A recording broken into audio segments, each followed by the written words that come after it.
Welcome back. Encroachments on wetlands due to human activities has a negative impact on the environment if nothing is done to stop it. Experts have advocated better policies that will enhance conservation and preservation of wetlands so as not to endanger biodiversity. Our next report focuses on the implications of human activities on wetlands in Lagos State. Lagos, the economic capital of Nigeria, is a low-lying coastal city endowed with a number of lagoons and wetlands. It is estimated that about 1.4 million persons migrate to Lagos State annually. This, coupled with the increase in birds, has resulted in population explosion in the city and pressure on the environment. The Lagos and Lekki lagoons, being the largest with a combined size of 646 square kilometers, are surrounded by wetlands.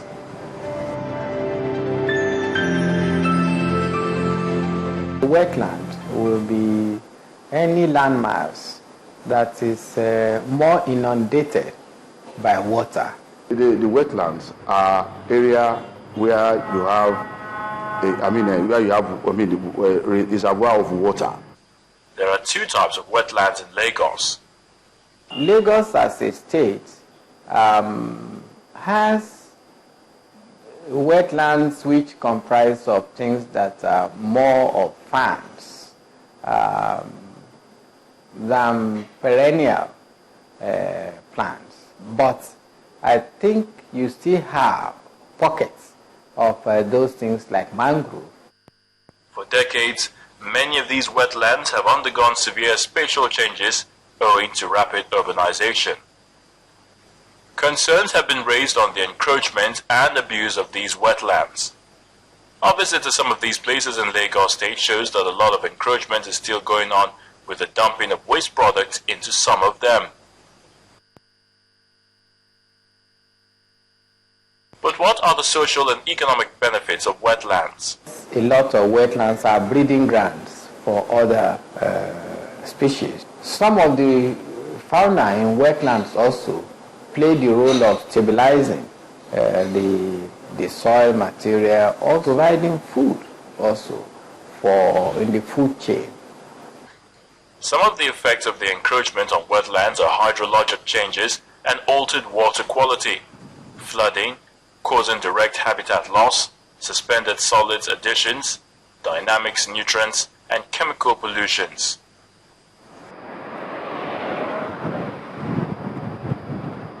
What makes us really rugged and that helps us survive as human beings is that some of these diseases or some of these parasites that would have love to parasite us, when they find other easier prey, they stay on them. The advantages is little. We need it. We need to regulate our total, the total environment of any community. It is believed that the primary causes of wetlands loss in Lagos metropolis are human activities, which include the incessant sand filling and conversion of wetlands environments to economic uses. Talk about construction and perennial flooding. In some instances, the wetland also are the buffer zone for the heavy impact that you have from ocean dynamics. The precise nature of these changes are not reported. You have to take into cognizance the nature of the terrain itself and so on. So you can't have what you call a uniform policy on wetland for all the areas, but you can have a program and a policy on the wetland. And these are some of the things that we are developing. According to experts, the mangrove wetlands decreased from 88.51 square kilometers to 19.95 square kilometers, and that's at minus 3.12 square kilometers annually, while swamps decreased from 344.75 square kilometers to 165.37 square kilometers, and that's at minus 8.15 square kilometers annually, both between 1984 to 2006.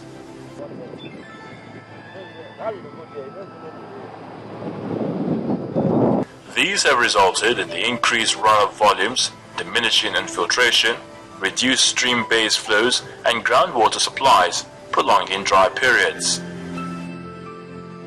To prevent further degradation and diminishing wetland ecosystems in the metropolis, experts recommend that human activities that degrade wetlands should be reduced, while efforts should be on those activities that encourage wetland conservation and preservation.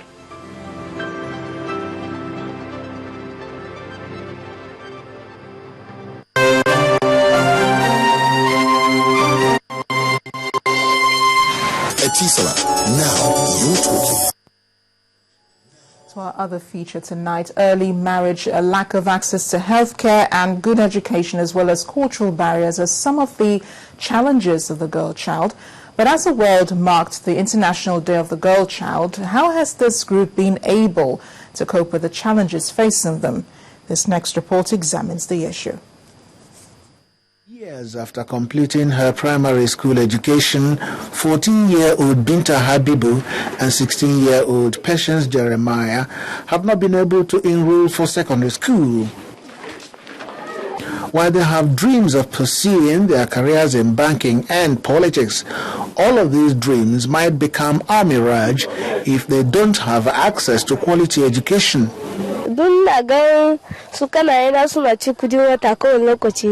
Dole ne ma in ce makaranta ma yana da kyau.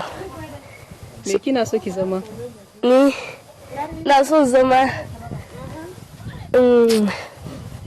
bank. I'm living with my mom and we are 4 in number. She's the only one that is taking care of us. The work she's going, they are paying her 15,000 naira in Utako International Market, and if they pay her 15,000 naira, she will remove 6,000 naira for the transport. It will remain 9,000 naira, and it will not be enough for her to give us food and pay our school fees.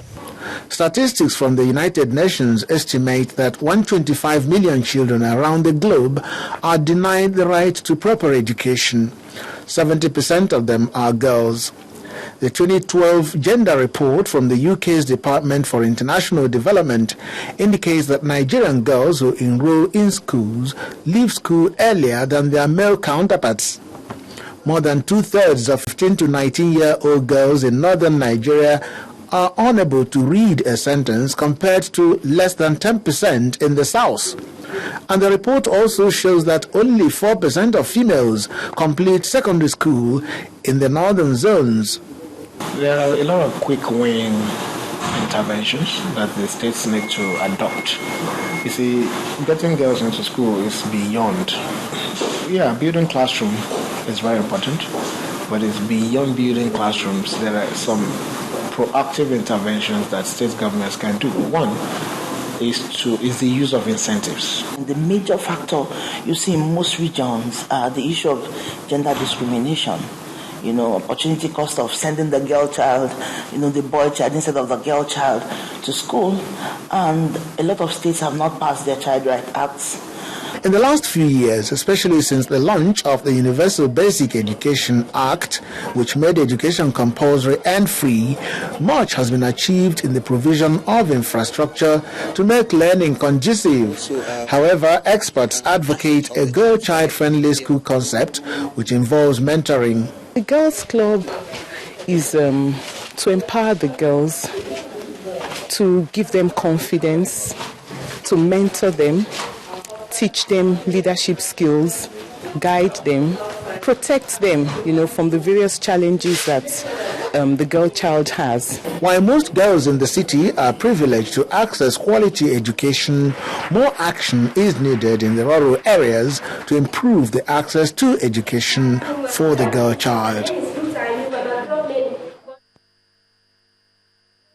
To a more entertaining story now. The Cross River State government prides its annual Calabar Carnival as the second biggest brand in Africa after Nollywood, with over 50 million spectators globally. In order to keep the tempo going, plans are underway to make this year's event the best ever experienced since its 12 years of celebration in the state. The state governor, Leah Limoke, gave the assurance at the unveiling of the 2013 Carnival theme, Ain't No Stopping Us, at the main bowl of the Cultural Center Complex, Calabar, the Cross River State capital. The Cross River State government believes that the Calabar Carnival has grown to be a brand identified internationally, copied locally and even exported to other states and countries, following what the state regards as its rich content, which cannot be compared to any other carnival in Nigeria.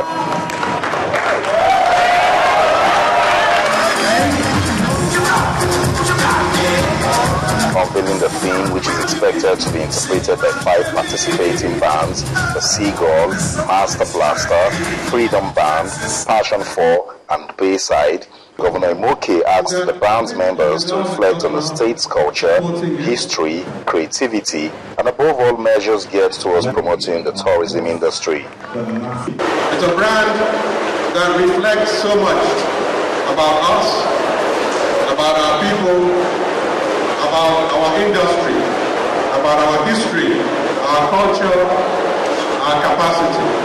Chairman of the Carnival Commission, Mr. Gabona, and the only female band leader, Senator Flores Itagiwa, are assuring Nigerians and visitors from around the world of new innovations at this year's event, not forgetting its economic benefits to the state.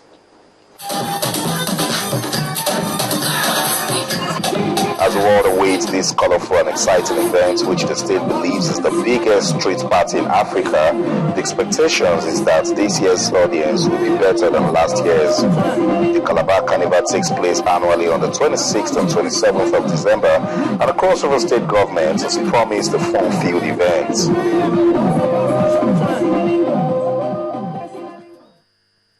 And now to the arts. Emenike Ogwo is no ordinary painter. He sees himself as a social activist and uses his paintings to depict Nigeria's political, social and economic situation. His recent exhibition encourages one to look inwards to discover one's true self. Our review tonight looks at Emenike Ogwo's paintings.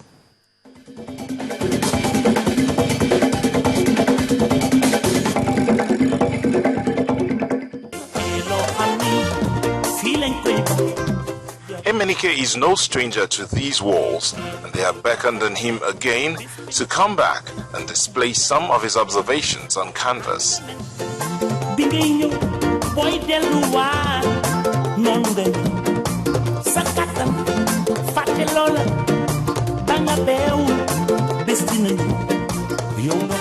It's talking about why one should have time to observe oneself, to know your environment, to see and to know yourself indeed. You might just be in this world and you don't know what you're doing. You understand? You might want to go to the market, you might not even want to know, or you'll be confused about what to buy because you don't know about who you really are to know what you want. You understand? So, but when you know and have time for yourself, you will really know what you want in life. So generally, that's the theme of the work's observation. He captures everyday scenarios with thick layered colors that speak volumes. We are representing God on earth here, you understand? And He takes all the glory. You know, He inspires me. And the things that is happening in this country, the good, the bad, and the ugly, we must talk about it. We must try to change the wrongs. You understand? All those things are inspirations. Those are stories that we tell. We have these exhibitions so that people will really know about art. We educate them. The wrongs are the things that inspire me to do what I do, because I need to change the situation if I can. You understand? Because our country needs change. The world needs change. So I think I could use my medium, this painting, to preach to the people how they can really change. The works are really great. I like the effect, the impasto effect, the heavy use of color. It's really amazing. It seems the marketplace fascinates him as we see titles such as Makoko, Yaba, Lagos Island, and 2 flooded market scenes.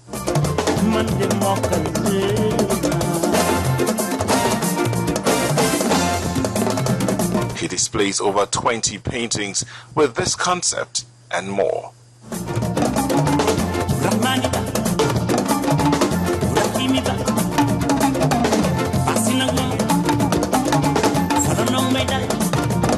Lagos is a land of opportunities. It's a big city, just like New York. A lot of things is happening here. You understand? So I'm using that. It's a busy area with water everywhere. There are opportunities here. When you come here and you say you don't know or you don't have a talent, you discover that no matter your level, you find your level there, you fit in, and by God willing, you would see that you must achieve.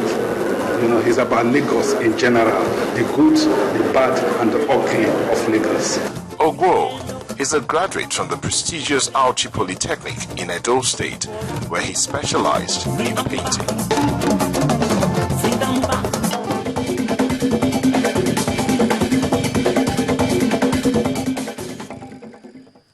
But it is exactly 1 year since the gruesome murder of 4 students of University of Port Harcourt in Alo, Ikwere local government area of Rivers State. Government officials, students and civil society organizations converged on Port Harcourt to commemorate the anniversary of their death and to sympathize with their grieving parents. At a memorial service, the officiating priest, Reverend Father Pata Edward, appealed to the federal and state governments to give students' welfare and security top priority.